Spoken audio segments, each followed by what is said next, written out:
के चरणन में विलीन हुई, बाखूबी सदगति प्रदान करी। और हाथी के 2 दांत हैं, एक एक दांत दोनों भाइयों ने खींच लिए। हाथी दांत के सोटा लेकर नंद के ढोटा रंगशाला में प्रवेश करने लगे हैं। आगे धनुष रखा है, कन्हैया कहने लगे दादा भैया इस धनुष का खंडन करो। दाऊ दादा कहने लगे वाह कन्हैया, फ्री के धनुष हम तोड़े और फायदे वाले धनुष तुम तोड़ो। याद करो त्रेता में जनक जी की सभा में उछल उछल करके मैंने कितनी बार कहा इस धनुष को तोड़ूं, और धनुष तो क्या पूरे ब्रह्मांड को कच्चे घड़े की तरह फोड़ डालूं, लेकिन एक भी बार तुमने इशारा भी किया कि तोड़ दो कि फोड़ दो। गुरुजी ने और तुम दोनों ने इशारा करके कहा बिल्कुल उछल कूद मत करो, चुपचाप बैठ जाओ, इसको हम तोड़ेंगे, क्योंकि वो फायदे वाला था। और ये फोगट के धनुष हम तोड़े, धनुष तोड़ने का ठेका तेरा है, तू तोड़। त्रेता में भी तेने तोड़ा, अब द्वापर में भी तू ही तोड़। भगवान ने धनुष को उठाया, खंडन कर दिया। कंस समझ गया कि जो धनुष को तोड़ेगा वही मेरी मृत्यु का कारण बनेगा। चाणूर और मुष्टिक से कहा कंस ने उस सभा में, सजनों बहुत सारे लोग हैं लेकिन सबको अलग अलग छवि में भगवान का दर्शन हो रहा है। जाकी रही भावना जैसी, प्रभु मूरत देखे दिन कैसी। योगियों को योग योगेश्वर दिखाई दे रहे हैं, पहलवानों को बड़े योद्धा दिखाई दे रहे हैं भगवान, और भक्तों को भगवान दिखाई दे रहे हैं। ममता वही माताओं को अपने निज शिशु की तरह भगवान दिखाई दे रहे हैं कि ये मेरा ही बालक है क्या।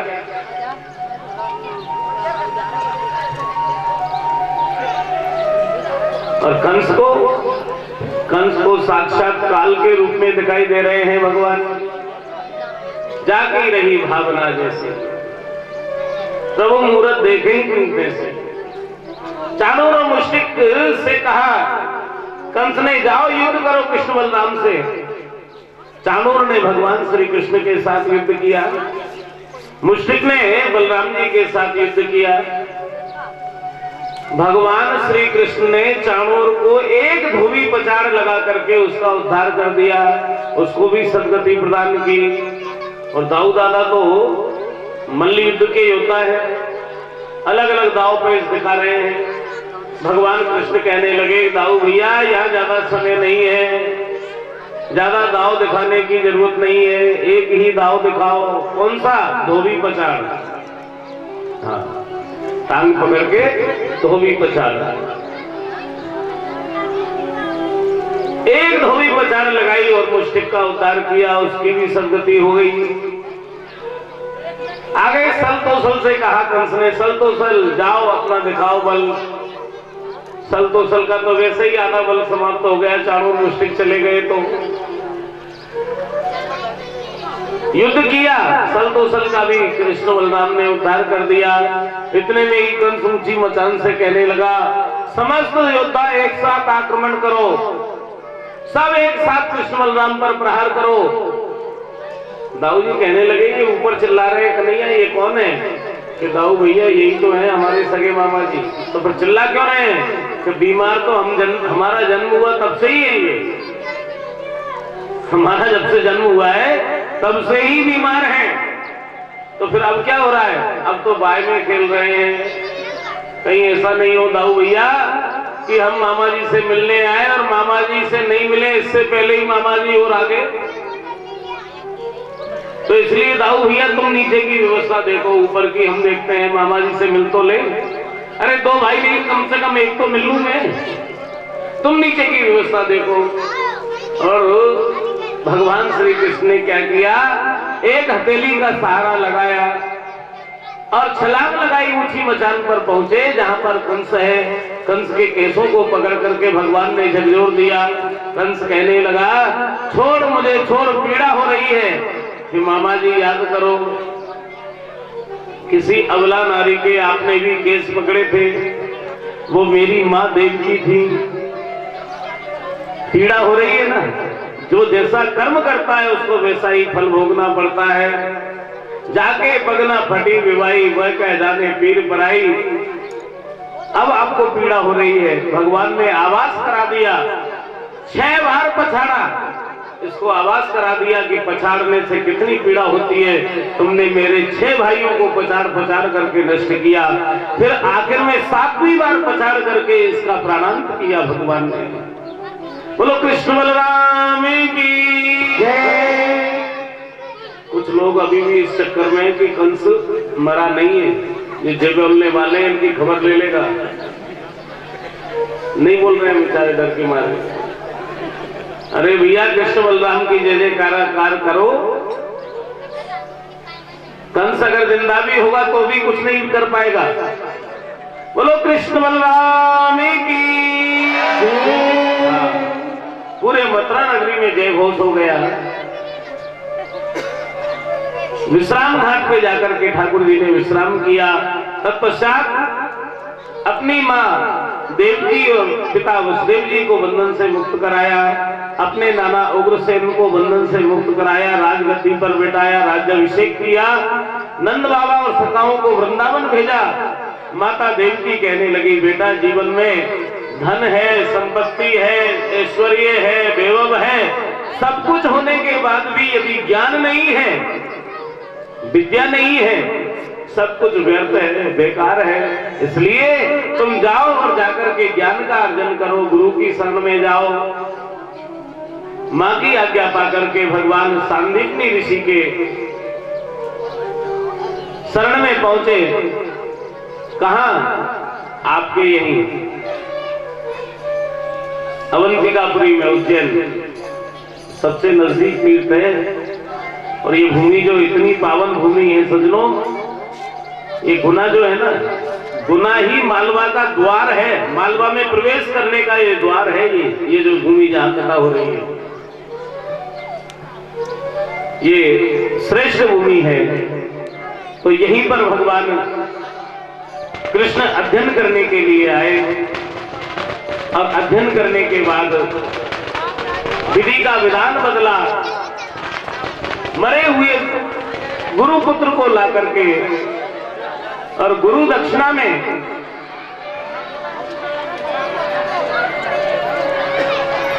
गुरुपुत्र को ला करके गुरु मां को भेंट किया। वहीं पर सुदामा नाम के ब्राह्मण से भगवान की मित्रता हुई। लौट करके आज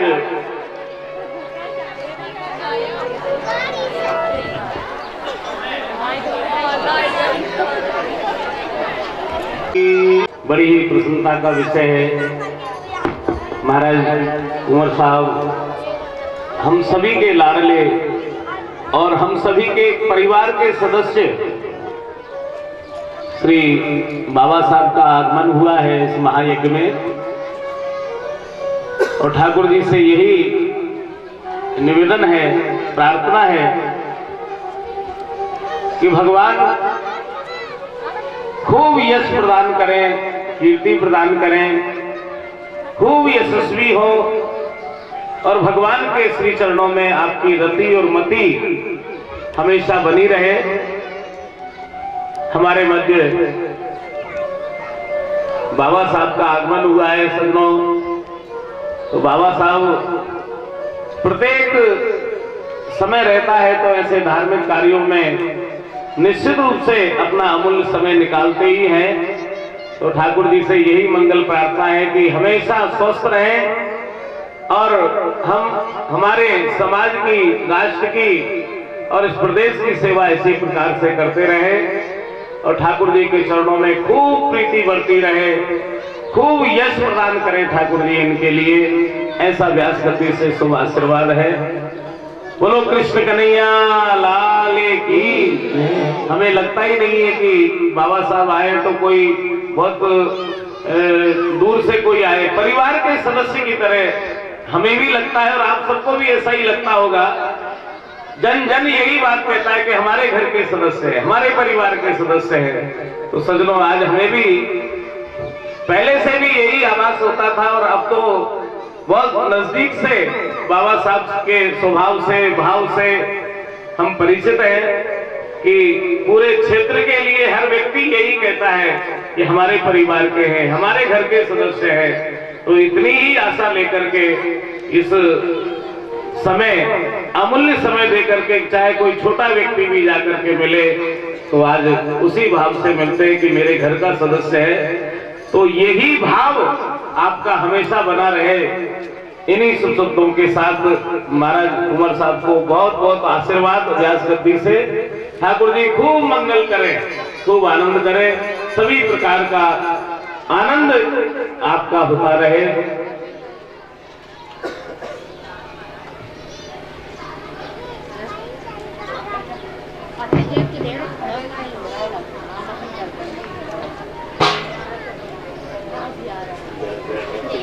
बोली वाणी बिहारी लाल की जय।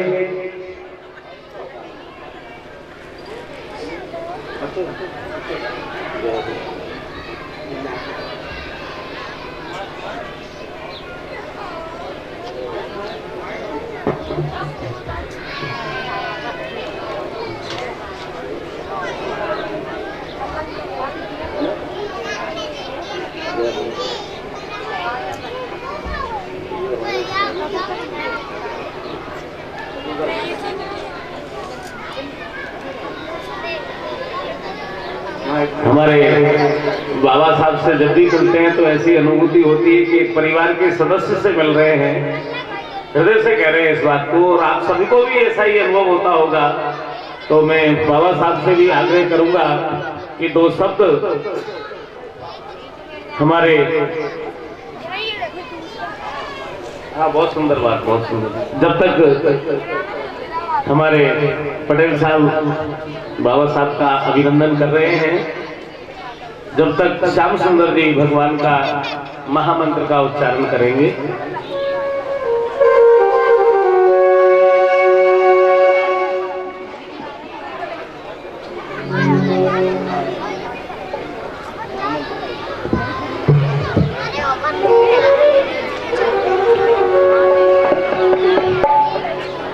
हरे कृष्णा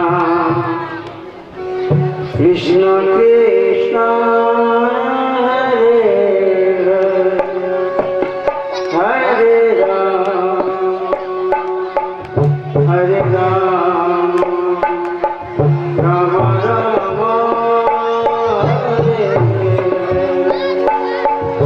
हरे कृष्णा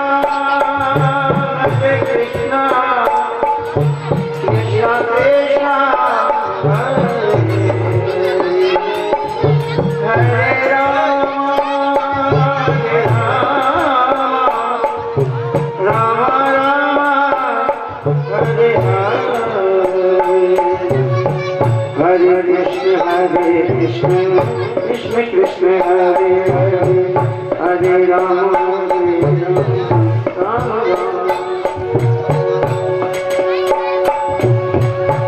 हरे कृष्ण कृष्ण कृष्ण हरे हरे राम राम राम हरे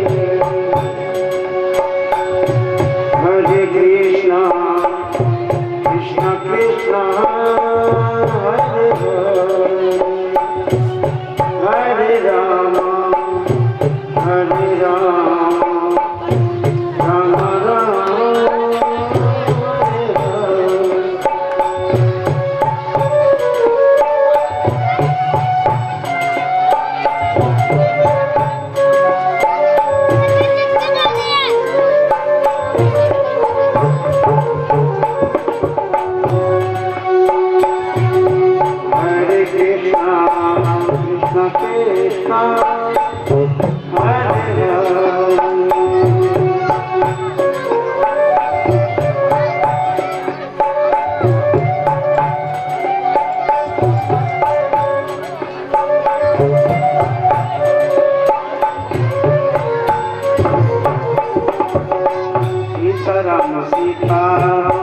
सीताराम कहिए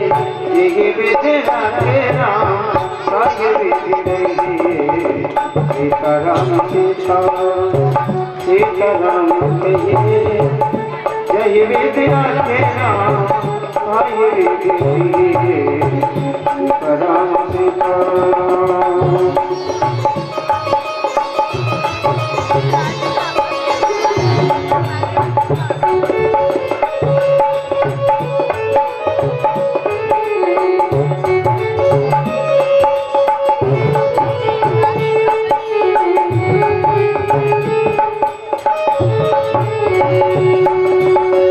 मुख में राम नाम, राम सेवा हाथ में, और केला नहीं प्यारे राम के साथ में, विधि का गुलाम।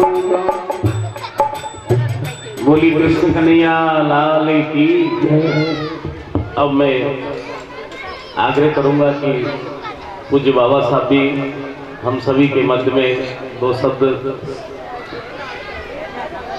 बोलो रामचंद्र भगवान की, बोलो दुर्गा मैया की, बोलो बजरंग बली की, बोलो बांके बिहारी लाल की। हमारे राकेश जी महाराज वृंदावन वालों की, बोलो आज के आनंद की। हमारे माता और बहनों की, हमारे बैराखेड़ी के पटेल परिवार की, बोलो विनेश भगवान की। आज परम पूज्य राकेश जी महाराज जी की कथा में आज यहाँ उपस्थित आदरणीय हमारे वरिष्ठ साथी आदरणीय देवेंद्र मीना जी, आदरणीय हमारे नगर पालिका अध्यक्ष प्रतिनिधि आदरणीय पुरुषोत्तम पंडित जी, आदरणीय रंगलाल मीना जी, आदरणीय हमारे सरपंच साहब विजय सिंह जी, आदरणीय साथ में उपस्थित हरि सिंह यादव जी, आदरणीय पटेल साहब, आदरणीय पालपुर ठाकुर साहब, और विशेषकर हमारे बैराखेड़ी परिवार से और आसपास के ग्रामीण क्षेत्र से पधारे मेरे सभी भाइयों, मेरी जो सभी बहनें यहाँ मौजूद हैं, मेरी माताएं, मैं आप सबको प्रणाम करता हूँ और मैं आभारी हूँ हमारे पटेल परिवार का कि आपने मुझे आपके ही परिवार के सम्मान समझकर आज मुझे यहाँ आमंत्रित किया, मुझे आप सबके दर्शन करने का मुझे मौका दिया। मैंने हमेशा ये माना है कि पूरे हमारे रावगढ़ क्षेत्र में हर गांव में जो संबंध हमारे हैं, ये संबंध आज के नई पीढ़ियों के हैं। अभी जब मैं पटेल साहब के द्वार पर गया था तो उनने मुझे बहुत आशीर्वाद दिया, प्रेम दिया, और सबसे पहले उनने याद किया कि बेटा मैं तो तुझसे बहुत बड़ा हूं उम्र में, लेकिन जो आप मेरे पिता हैं वो मेरे बहुत खास मित्र हैं। तो ऐसे संबंध रहे हैं और मैं भाग्यशाली हूँ कि आज मुझे यहाँ बैराखेड़ी में आने का मौका मिला है। महाराज जी, मैं आपसे अर्ज करना चाहता हूँ, अभी कुछ दिन पहले ही पूरे हमारे बैराखेड़ी गांव ने मिलकर एक बहुत ही सुंदर मंदिर का निर्माण किया है। वहाँ पर मुझे जानकारी मिली है कि एक मांग बाउंड्री वॉल की है। तो मैं आप सबसे अर्ज करना चाहता हूँ कि मैं मेरी विधायक निधि से बाउंड्री वॉल के लिए 5 लाख रुपए देना चाहता हूँ, जिससे कि तो जो हमारे सभी धर्म प्रेमी भाई बंधु हैं, बहनें हैं, उनके लिए विशेषकर वहाँ की गांव की एक मांग थी, तो मैं विशेषकर मेरी तरफ से ये राशि वहाँ के लिए प्रदान करना चाहता हूँ। मैं विशेषकर महाराज जी, जो मेरे युवा साथी हैं, नौजवान हैं, मैं आप सबसे अर्ज करना चाहता हूँ, जो जमाना आजकल का है बहुत बदल गया है। आज हर युवा के पास मोबाइल फोन आ गया है, व्हाट्सएप आ गया है। कुछ लोग कहते हैं कि धर्म खतरे में है। मैं तो मानता हूँ हमारा वो हिंदू धर्म है जिसमें ब्रह्मा विष्णु महेश जैसे भगवान हैं। हमारा तो वो हिंदू धर्म है जिसमें भगवान राम, भगवान कृष्ण जैसे देवता हैं। ऐसे हमारे हिंदू धर्म को ना कभी कोई खतरा था, ना कोई खतरा है और ना कभी कोई खतरा होगा। हम क्या कहते हैं हनुमान चालीसा में, क्या उल्लेख है हनुमान चालीसा में? सब शुक्ल है तुम्हारी सदना, तुम रक्षक काहू को डरना। तो जब बजरंग बली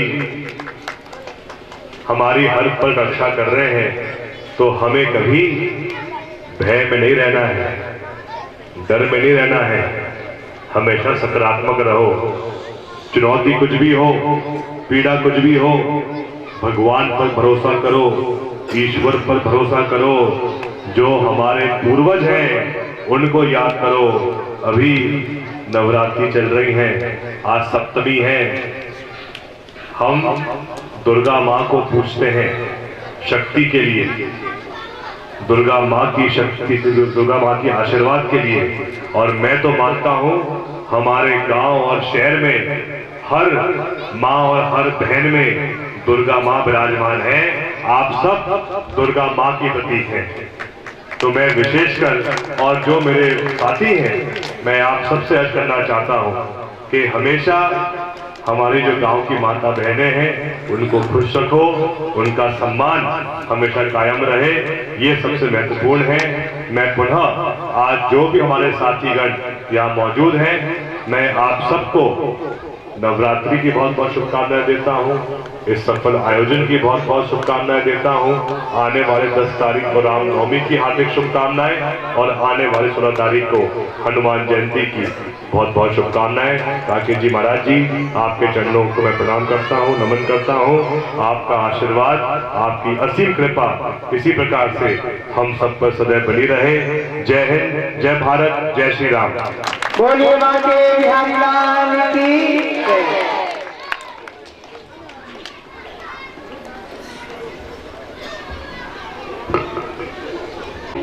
और हम सभी लोग पुनः भागवत के मंगलमय प्रसंगों में प्रवेश करें।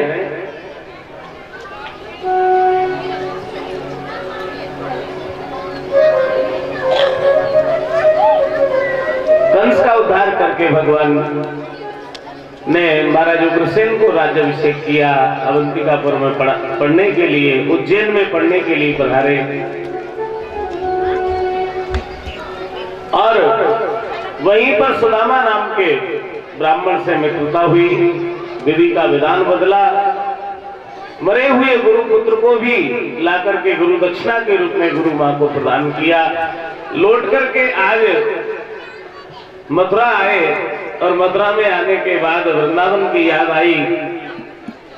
उद्धव जी को वृंदावन भेजा गोपियों के पास ज्ञान का उपदेश देने के लिए, ज्ञान का अहंकार नष्ट कराने के लिए, प्रेम की पाठशाला में पढ़ने के लिए भेजा। प्रेम की पाठशाला में पढ़ने के लिए भेजा। लौट करके आए, गोपियों को उपदेश देने लगे, लेकिन गोपियों ने उल्टा उपदेश यही दिया कि उद्धव, तुम भय बोरे पाती लेकर आए दौड़े, योग की बात करते हो, योग कौन जाने, यहाँ तो रोम रोम श्याम है। उद्धव जी ने गोपियों की चरण धूलि को मस्तक पर धारण किया और यही निवेदन किया कि वंदे नंद ब्रज स्त्रीणाम पादरेणुमभिक्षुषा।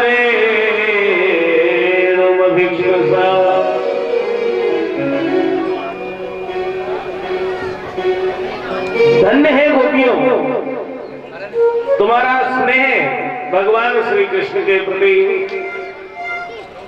वंदे नंद ब्रजस्ते नाम पाद रेणु विष्णुसा, तुम्हारी चरण धेनु को मैं अपने मस्तक पर धारण करता हूं। 2 दिन की कहकर के गए और 6 महीने में लौट करके आए और भगवान से निवेदन यही करने लगे। भगवान से यही निवेदन किया कि वृंदावन सुख छोड़ के कहां बसे हो आए। वृंदावन सा सुख तो पूरे ब्रह्मांड में नहीं है। 6 महीने तक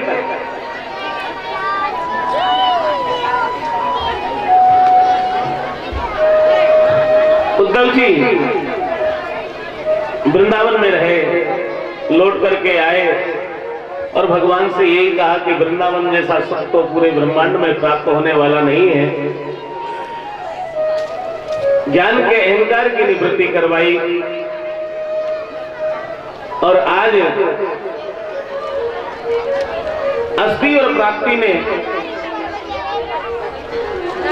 अपने पिता जरासंध के यहां जाकर के कहा कि हमारे पति कंस को कृष्ण बलराम ने मार दिया। 23 अक्षोहिणी सेना को लेकर के मथुरा के ऊपर आक्रमण किया और मथुरा के ऊपर आक्रमण करने के बाद 17 बार परास्त हुआ। 18वीं बार ब्राह्मणों को अनुष्ठान पर बैठा करके आए, कालियावन को साथ में लेकर के आए। भगवान से ब्राह्मणों ने प्रार्थना की कि प्रभु आज रण छोड़ करके भाग जाए, इस दुष्ट से परास्त हो जाए, अगर नहीं हुए तो ये हमारा प्राणांत कर देगा। भगवान रण छोड़ करके भागे, कालियावन पीछे पीछे गया, मुचकुंद महाराज के द्वारा कालियावन का उद्धार कराया। भगवान ने प्रवर्तन पर्वत पर चढ़ करके एक छलांग लगाई और भारत के पश्चिम में विश्वकर्मा जी के द्वारा एक सुंदर पुरी का निर्माण करवाया। सोते हुए योग माया से कहा कि ब्रजवासियों को इस पुरी में प्रवेश करवाओ। सोए थे मथुरा में और वो ब्रजवासी जागे हैं कहाँ? वो नई पुरी में, जो समुद्र के इस सतह में विश्वकर्मा के द्वारा बनाई गई है। तो किसी का द्वार पूर्व में था तो पश्चिम में हो गया, उत्तर में था तो दक्षिण में हो गया, और कहने लगे सभी एक स्वर में कि द्वार कहाँ है, द्वार कहाँ है, द्वार कहाँ है। तो उस पुरी का नाम ही द्वारका हो गया। उसके राजा हुए महाराज द्वारकाधीश कृष्ण। रेवत महाराज की कन्या रेवती जी के साथ दाऊ जी का विवाह संपन्न हुआ। इधर कुंडलपुर के राजा महाराज विस्मत के यहाँ देवऋषि नारद जी आए और भगवान श्री कृष्ण के जन्म से लेकर के और द्वारकापुरी वसाई तब तक का सारी कथा देवऋषि नारद जी ने विस्मत महाराज को सुनाई। तो विस्मत महाराज की कन्या जो रुक्मणी जी है, उन्होंने भी इस कथा का श्रवण किया, और कथा का श्रवण करने मात्र से ही क्या हुआ कि रुक्मणी जी ने अपने आप को भगवान के चरणों में समर्पित कर दिया कि अगर वर्ण करूंगी तो द्वारकाधीश का वर्ण करूंगी, अन्यथा किसी का वर्ण नहीं करूंगी। अपने पिता से कहा, पिता ने कहा कि मैं अपने पुत्र रुक्मी से बात करके देखता हूं बेटी, क्योंकि दुष्ट जब पुत्र हो जाते हैं सजनों, तो पिता भी पुत्रों से भयभीत रहते हैं, बिना पुत्र के कोई कार्य नहीं करते। रुक्मी दुष्ट है। महाराज विष्णु ने कहा कि मैं तुम्हारे भाई से बात करता हूं। जैसे ही कहा, रुक्मी तुम्हारी बहन के लिए द्वारकाधीश श्री कृष्ण पति रूप में प्राप्त हो जाए, यदि कृष्ण से तुम्हारी बहन का संबंध करा दिया जाए तो कैसा रहेगा। दुष्टों को कभी सजनों भगवान अच्छे नहीं लगते, ना भगवान का नाम अच्छा लगता है। रुक्मी कहने लगा, पिताजी पागल हो गए हो क्या? वो कृष्ण द्वारका वारो, रंग को कारो, बनूंगो में बाको सारो। अरे नहीं विचारो तो सही। हाँ? वो कहाँ हम कहाँ? वो ग्वारिया गोपाल गाय चराने वाला और हम राजाधिराज। दुष्टों को कभी भगवान अच्छे नहीं लगते। सजनों क्या किया, मैंने अपनी बहन का संबंध कर दिया, चंदेरी के नरेश शिशुपाल के साथ कर दिया। परसों बारात आ रही है, रुक्मणी जी ने एक पत्र लिखा, एक ब्राह्मण देवता के साथ द्वारका भेजने लगी, लेकिन एक भाव आया कि नाम क्या लिखूं? भगवान के तो हजारों नाम हैं, कौन सा नाम लिखूं? तो सुंदर भाव है कि अनाथों के नाथ जिसका कोई नहीं है, उसके हैं द्वारका के नाथ। और रुक्मणी जी ने पत्र में यही लिखा, सांवरिया थारा नाम हजार रे, मैं कैया लिखूं कुमकुम पतरी। सांवरिया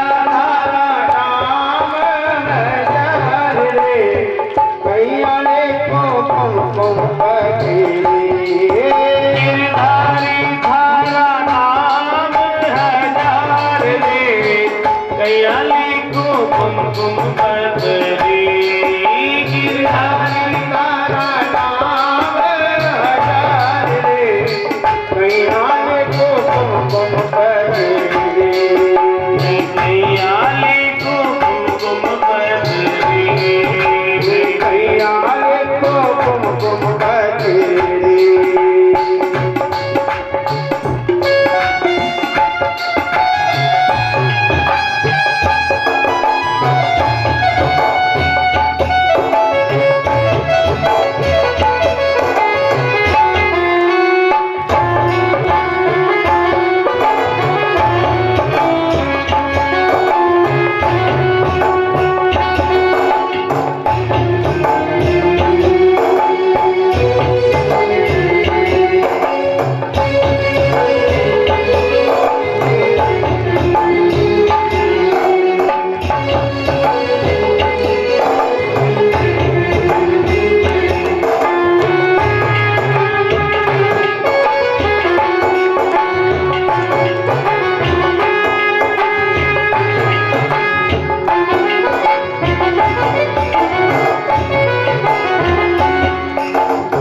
नीरो कोई कवे धन देव कीरो, कोई कवे धन यशोदा रो, कोई कहे धन देव नीरो, कोई कहे धन यशोदा नीरो, कोई कवे धन नंद बाबा को लाल रे, दयाली को कुमकुम बदरी।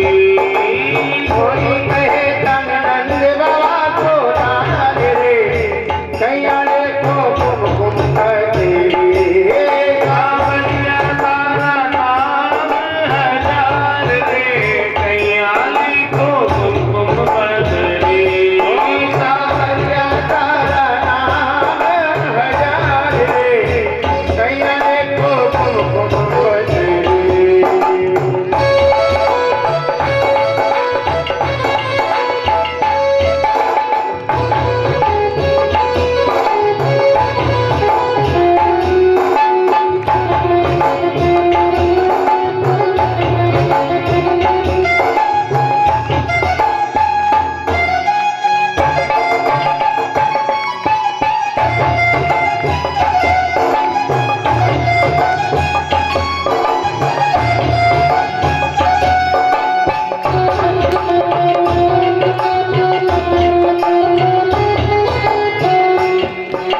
कोई कवे मन मथुरा वारो, कोई कवे वृंदावन वारो, कोई कवे मथुरा वारो, कोई कहे वृंदावन वारो, कोई कवे धन मथुरा वारो, कोई कवे वृंदावन वारो, कोई कहे धन मथुरा वारो, कोई कहे वृंदावन वारो, कोई कवे धन द्वारिका रो नाथ रे, दयाली को कुमकुम बदरी।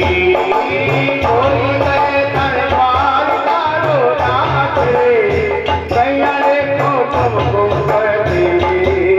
गिरधारी तारा नाम हजार रे, दयाली को कुमकुम बदरी। गिरधारी तारा नाम हजार रे, कयाले को कुमकुम बदरी।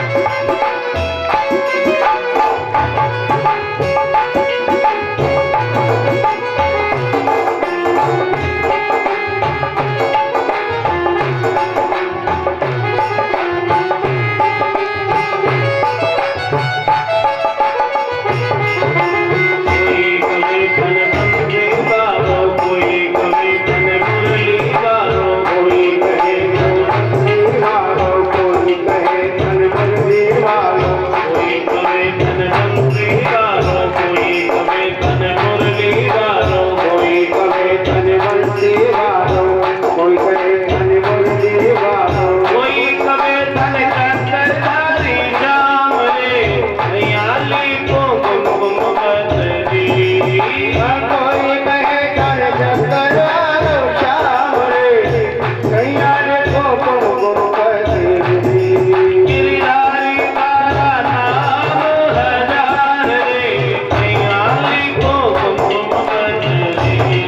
गिरधारी तारा नाम हजार रे, कयाले को कुमकुम बदरी।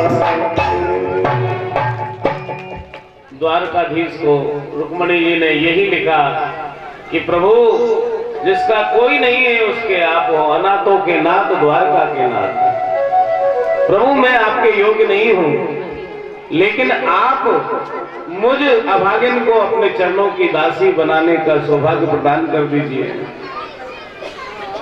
और हमारे कुल में ऐसी परंपरा है कि जिस कन्या का विवाह होता है वो कन्या अंबिका पूजन के लिए जाती है।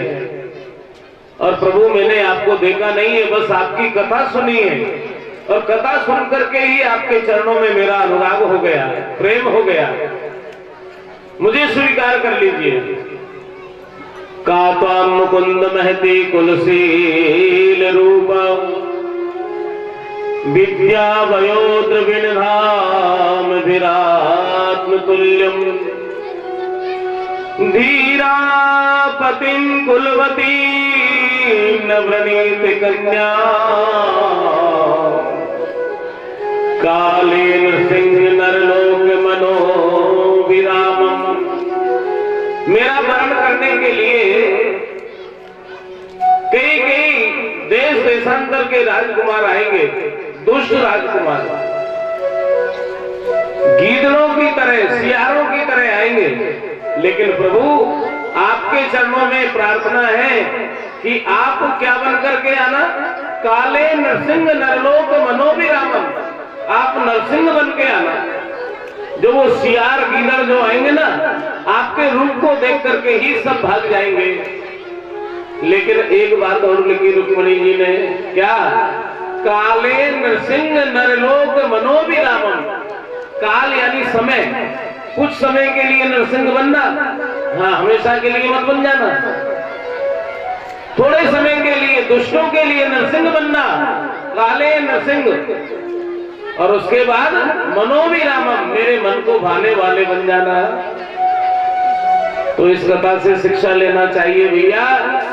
कभी कभी घर में अगर पतिदेव क्रोध करने लग जाए, हाँ गुस्सा करने लग जाए, तो सोच लेना कि भगवान नरसिंह आ गए घर में। हाँ, और कभी खूब सजने धजने लग जाए तो सोच लेना द्वारकाधीश आ गए घर में, है ना। और कभी खेत में पानी फेर के कीचड़ के पांव से भी घुस जाए तो 12 भगवान का भी तो अवतार हुआ है। हाँ, लेकिन झगड़ा किसी स्थिति में मत करना। कहीं मान लो पतिदेव को क्रोध आ गया और वो हो गए नरसिंह, और उसी समय आपको भी क्रोध हो गया, आप हो गई काली, आप हो गई काली और पतिदेव हो गए नरसिंह, तो क्या होगा बताइए आप?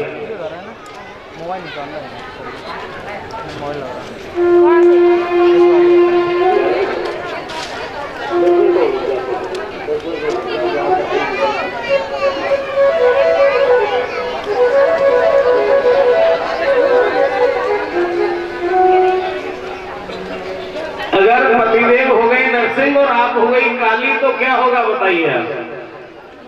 घर हो जाएगा बिल्कुल खाली, हाँ दाना नहीं बचेगा घर में, क्योंकि फिर तो झगड़ा ही होगा।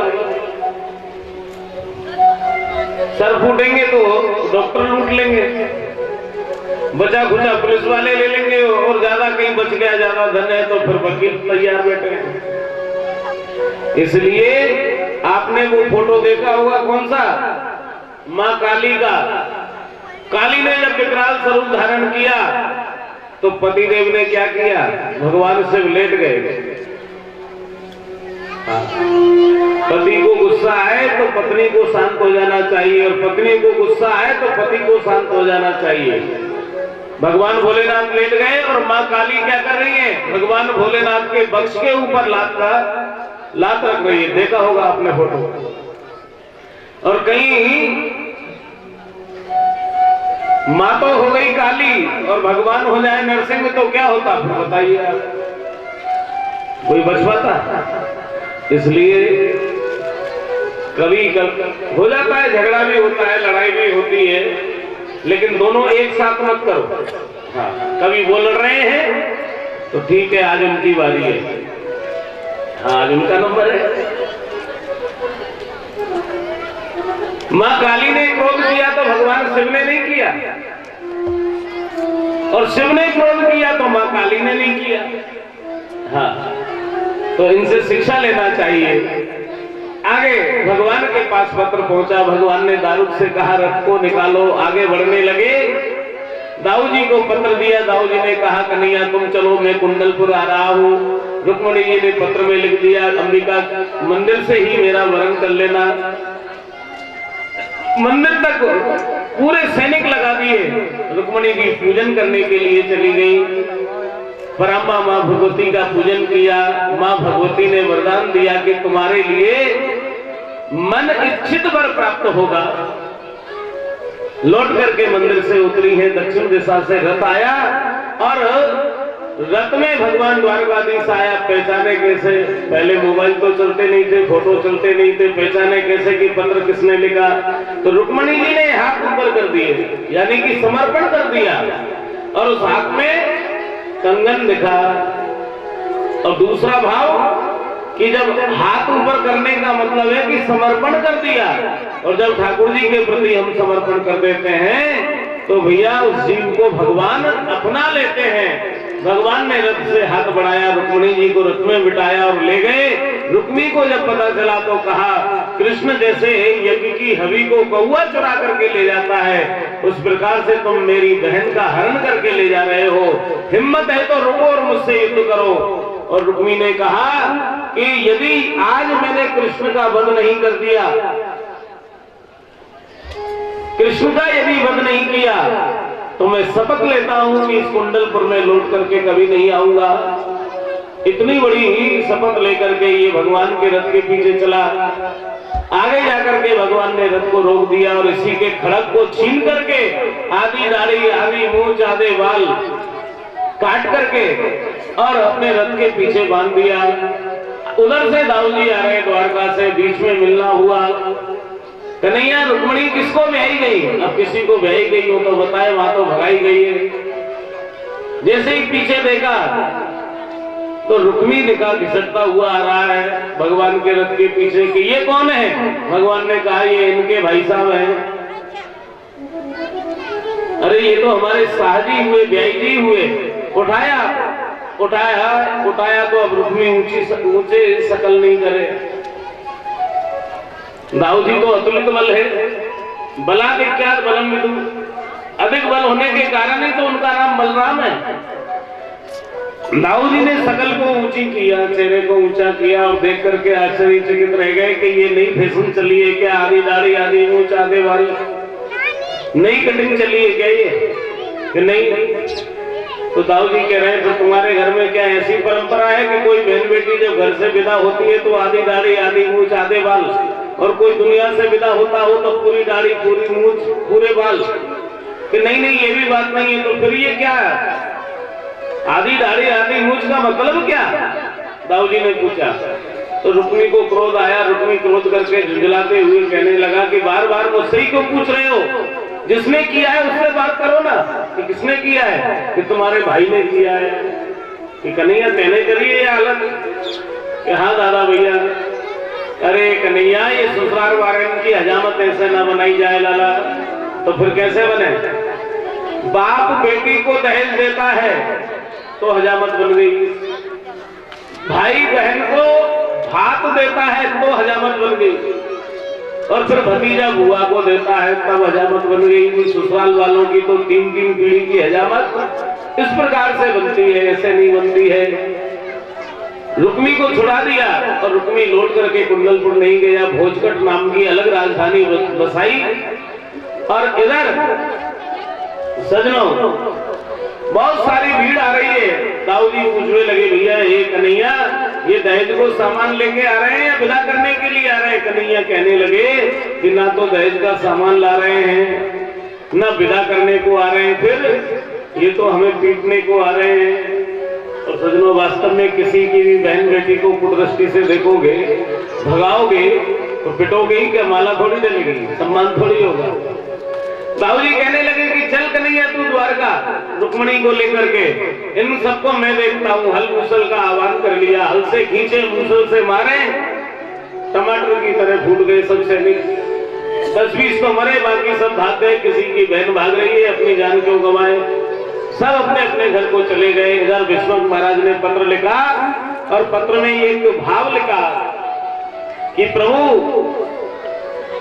दुष्ट पुत्र के कारण मैं कन्यादान नहीं कर पाया, और प्रभु कृपा करें, कन्यादान तो बहुत बड़ा पुण्य का कार्य होता है, महायज्ञ होता है, कन्यादान महादान होता है। दुष्ट पुत्र के कारण मैं उस सौभाग्य से वंचित रह गया। प्रभु, समस्त धर्म कर्म का उद्गम आपके चरणों से होता है, आप कृपा करें, मुझे कन्यादान के सौभाग्य से वंचित ना करें प्रभु, मुझे सौभाग्य प्रदान करें कि मैं भी कन्यादान करूं। जीवन में कन्यादान करना बहुत बड़ा महायज्ञ होता है, प्रत्येक जीव को करना चाहिए और मैं दुष्ट पुत्र के कारण नहीं कर पा रहा हूं। प्रभु आप कृपा करें तो वो सौभाग्य मुझे प्राप्त हो जाएगा।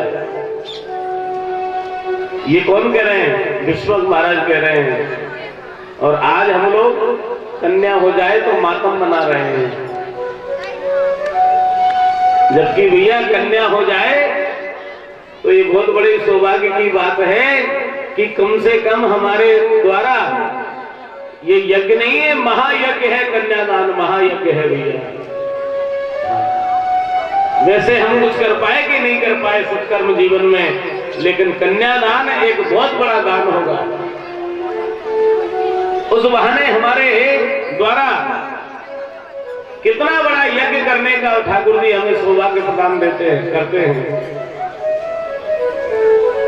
और भैया जब पुत्र ही पुत्र चाह रहे हो आप भी और हम भी,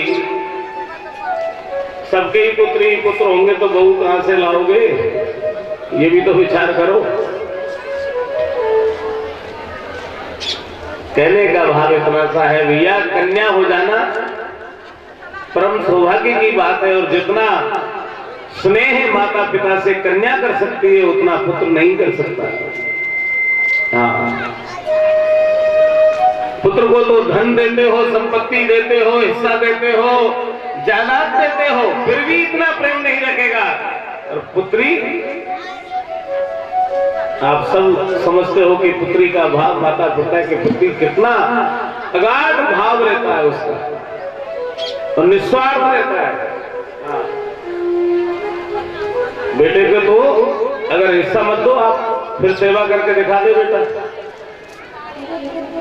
पूरी जमीन में इसको आप अपने हिस्से की, और फिर वो बेटा सेवा करके दिखा दे। 100 में से 10 बेटे ऐसे मिल जाए तो बहुत बड़ी किस्मत समझना।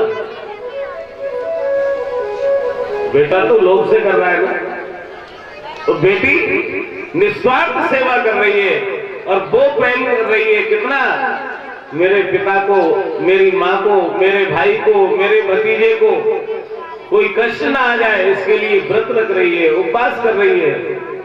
हाँ, कितना कितना करती है बेटियां। बहुत बड़ी जिम्मेदारी होती है बेटियों की। स्त्रियां तीनों को तार देती हैं, पिता के कुल को तारती हैं, पति के कुल को तारती हैं और स्वयं तरती हैं। इतनी बड़ी जिम्मेदारी होती है बेटियों की। और आज का समाज बेटी होने पर ऐसा दुख मनाता है जैसे कोई मर गया हो। ये परम सौभाग्य की बात है। जिस घर में बेटियां होती है वो घर, वो भैया अन्नपूर्णा का घर होता है, लक्ष्मी का घर होता है। वो पिता बहुत बड़ा सौभाग्यशाली होता है जिसके घर में बेटी होती है। तो आज विश्वक महाराज वही कह रहे हैं, दुष्ट पुत्र के कारण मैं कन्यादान नहीं कर पाया, प्रभु मुझे कन्यादान करने का सौभाग्य प्रदान कर दीजिए। भगवान ने विश्वक महाराज की प्रार्थना पत्र को स्वीकार कर लिया और अब द्वारकाधीश द्वारका से बारात लेकर के कुंडलपुर जा रहे हैं। तो बहुत बड़ा महामहोत्सव हुआ है सज्जनों। तो आज की कथा में भगवान का मंगल में ये पाणी ग्रहण संस्कार होगा, भगवान बारात लेकर के आएंगे और इसी उत्सव के साथ आज की कथा का विश्राम होगा। कल आगे सुदामा चरित्र और परीक्षित मोक्ष और सुखदेव पूजन तक की कथा का कल की कथा में हम यहाँ श्रवण करेंगे। कल श्रीमद् भागवत के विश्राम दिवस की कथा होगी, तो आप सभी लोग ठीक समय से पधार करके उसका आनंद प्राप्त करेंगे। और आज एक विवाह हो रहा है और कल भगवान के 16,107 विवाह और भी होंगे। तो आज तो विवाह में आई हो, एक विवाह में कल 16,107 विवाह और हैं भगवान के, उनकी कथा का भी श्रवण करने का हम सभी को सौभाग्य प्राप्त होगा। तो आइए अब दूल्हा सरकार के साथ हम भी कुंडलपुर चल करके और महामहोत्सव का आनंद लेते हैं। बोलो दूल्हा सरकार की जय, द्वारकाधीश की जय। आइए, भगवान द्वारकाधीश दूल्हा बने हैं तो भैया कोई नजर नहीं लगाना, बड़ा सुंदर सज करके आज ससुराल में आ रहे हैं, भगवान कुंडलपुर में आ रहे हैं। आज बहुत सुंदर भाव है। आइए बोलो रुक्मणी रमण भगवान की जय। दूल्हा बने हैं नंदलाल, दूल्हा बने हैं नंदलाल। भैया पहले तो आलस दूर कर दीजिए, बारात में जिसको जिसको चलना है तो बोलो दूल्हा सरकार की जय।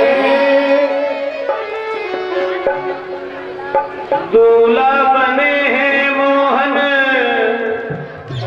मुकुट को संभाल के, दूल्हा बने हैं मोहन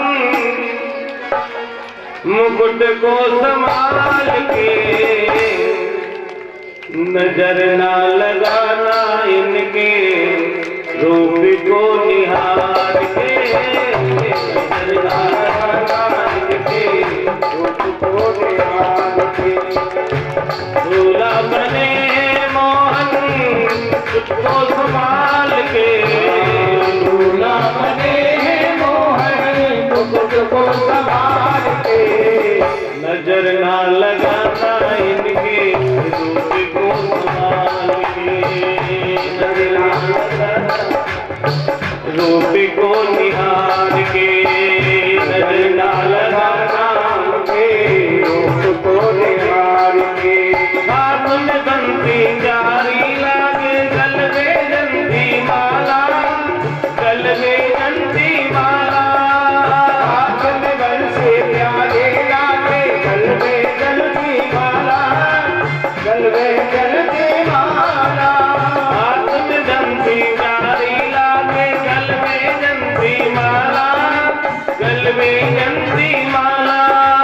हाथ में बंसी जारी लागे, गल में जंती माला, गल में जंती माला। सीने मुकुट कानों में कुंडल, गले में पटका डाला डाला, गले में पटका डाला। गजरा लगा के चले तेरी मेरी चाल रे, गजरा लगा के चले तेरी मेरी चाल रे। नजर ना लगाना इनके रूप को निहार के, नजर ना लगाना इनके रूप को निहार के।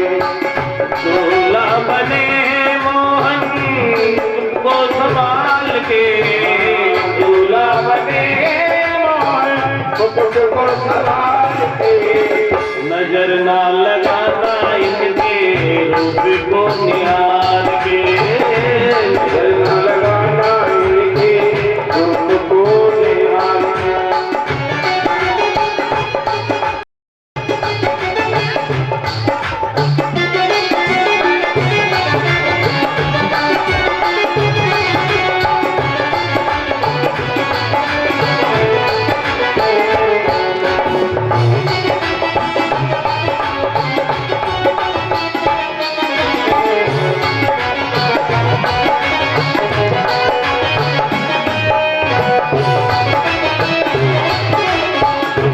कृष्ण की जोड़ी देखो सुंदर प्यारी लागे,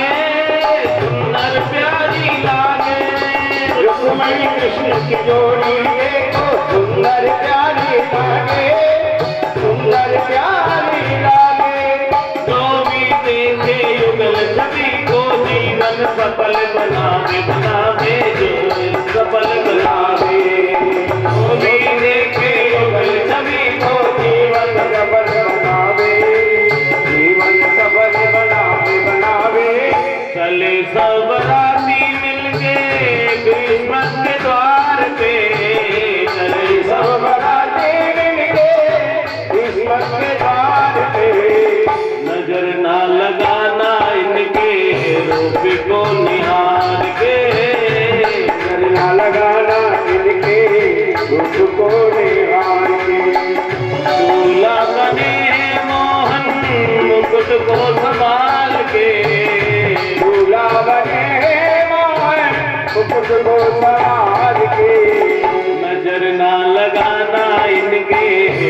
रूपे को निहार के, नजरा लगाना इनके रूप को निहार के।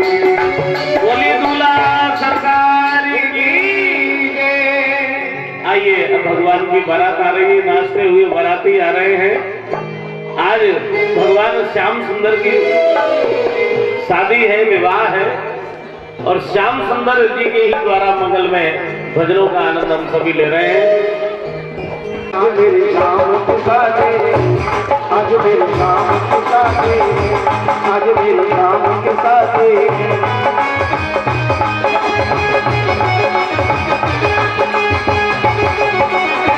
लगता है ये बोले थे भगवान की शादी, आज मेरे शाम की शादी, आज मेरे शाम की शादी।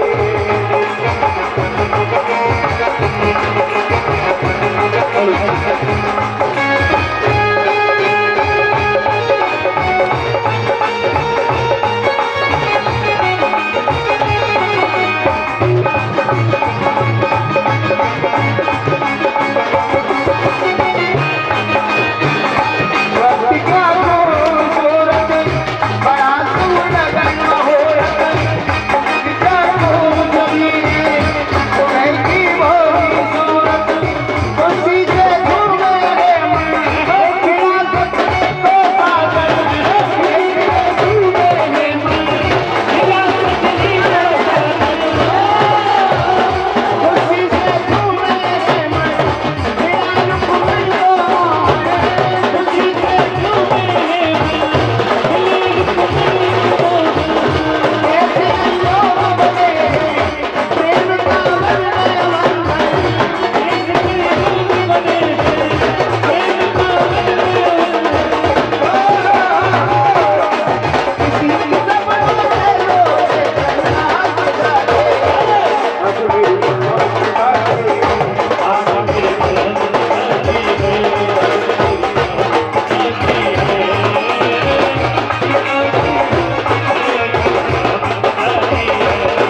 साइड हो साइड सभी भगवान की जय। बोली बाल कृष्ण लाल की जय। अब भगवान का मंगल में सांडिल्य ऋषि के माध्यम से सब लोग थोड़ा सभी लोग पीछे जाएं, बैठ जाएं अपने अपने स्थान पर। शरीर बैठ के आने से बैठ करके तो जिनको कन्यादान करना नहीं आए केवल अभी सभी लोग बैठ जाए, सबको सौभाग्य प्राप्त होगा। अभी मंगल में भगवान का द्वारकाधीश का और रुक्मिणी जी का यहाँ पर वर्ण कर रही है।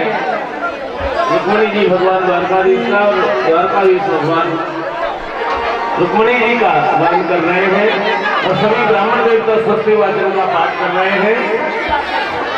हरि ओम स्वस्ति न इंद्रो बृहस्पतिर्वा स्वस्ति नः पूषा विश्ववेदा स्वस्ति नस्तारिको अरिंदरेभिः स्वस्ति नो बृहस्पतिर्दधातो प्रगदस्वामरुतः पुष्टिमा